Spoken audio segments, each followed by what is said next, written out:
So today I'm going to do something a little bit different from what I've usually done. And today I'm going to review God of War.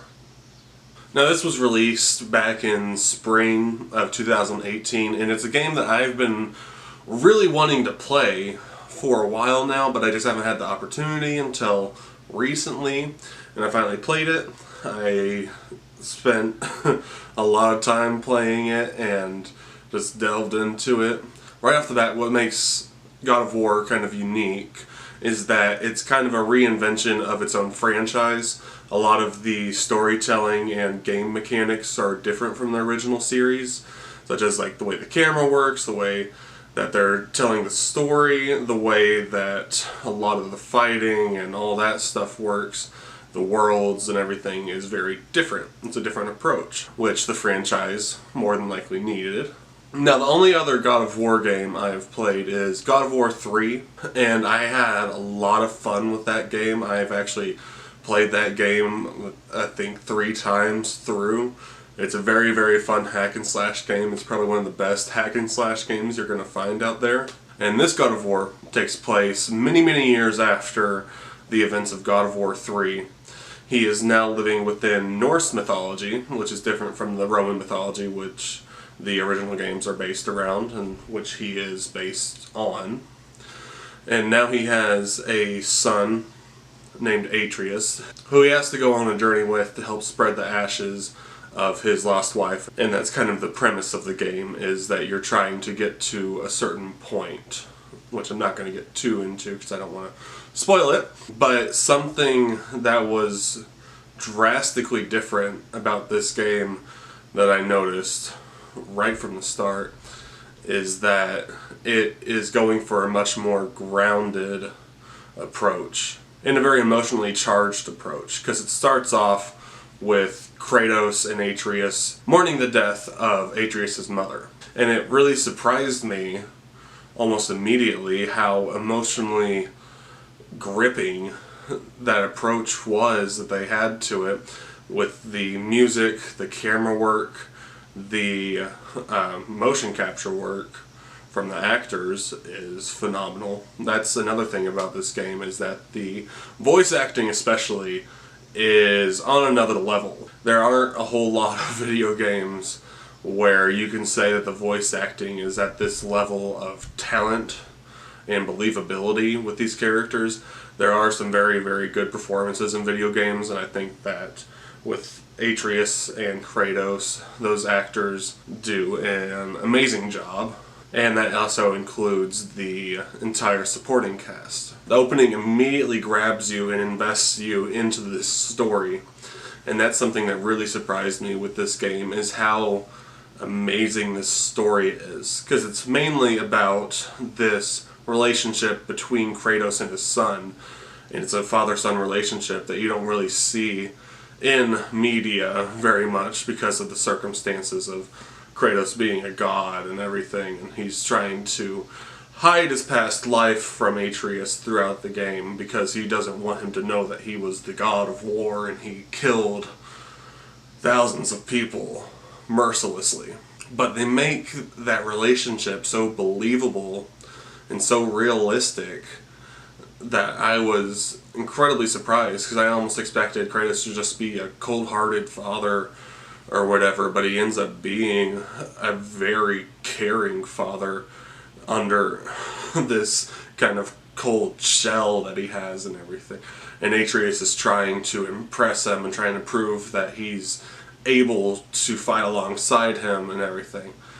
And that aspect of the story, and then everything else they do throughout the game, is amazing. I think it's some of the best storytelling that's ever been done in a video game.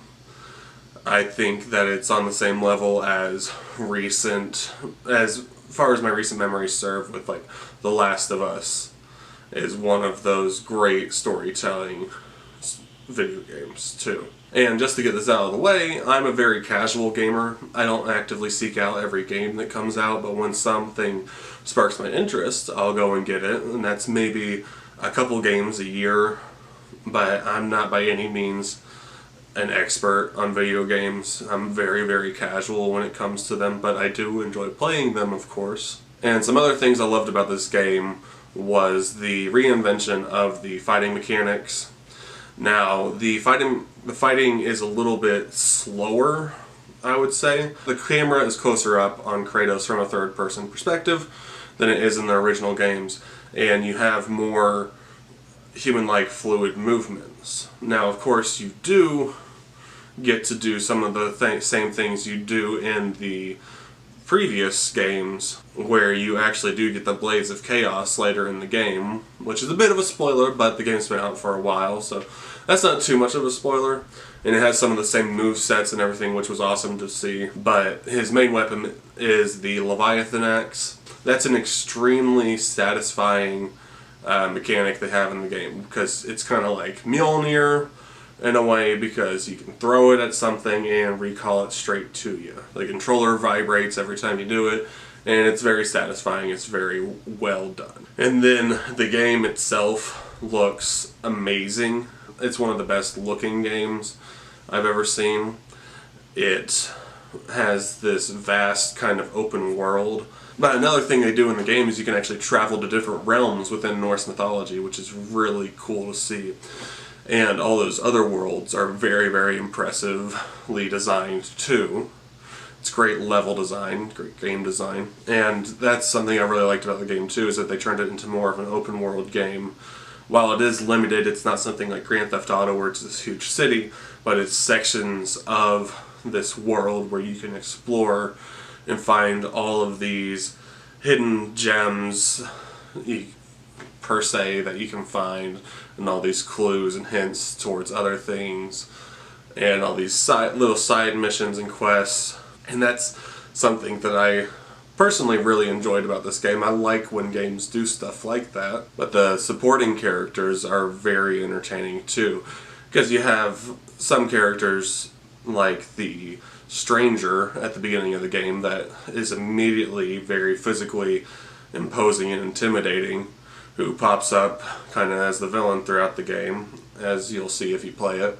And you have other people like the Witch, you have Mimir, which is this all-knowing entity that's been put into this person that you actually end up carrying his head on your belt throughout the game. And there's very fun dialogue and interplay between him, Kratos, and Atreus throughout the game. It's very well written, it's very entertaining. These worlds are a lot of fun to explore. And as you go through the game, the missions build more and more upon this relationship between Kratos and Atreus, which is very entertaining and very investing to see, because they do so well of making this relationship believable, this dichotomy believable between them.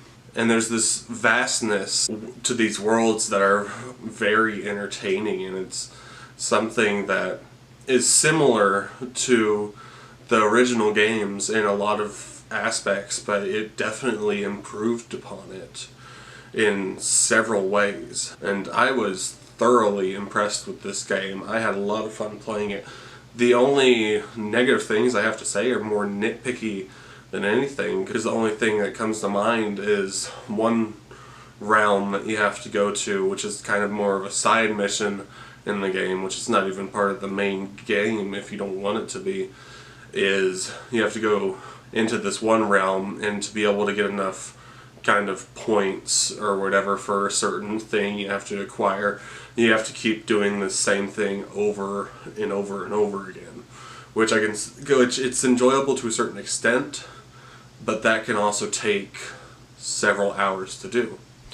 So personally, I found that kind of annoying, but it was well designed enough to the point where I didn't stop playing it, or that part of it, because it was worth finishing it. But I do honestly think that this is one of the best stories ever told in a game. It had me very emotionally invested in it, and by the end of the game I found myself very attached to these characters in a way that I haven't been attached to video game characters before, in really almost any instance I can think of. And I got a little emotional at the points where you're supposed to get emotional at their storytelling beats that are supposed to be kind of emotionally grand. But I recommend this game to anybody who's interested in it, to anybody who likes good storytelling in video games, who likes good video games in general.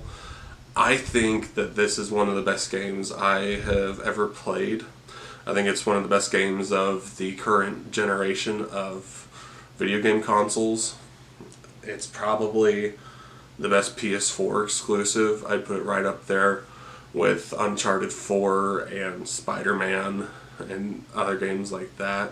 I'm going to be rating God of War from 2018 at 10 out of 10. Now, have you guys played the game yet? Let me know. What'd you think of it? Did you love it as much as I did? Were you disappointed? Were you this or that? Let me know, and I'll be back with another video.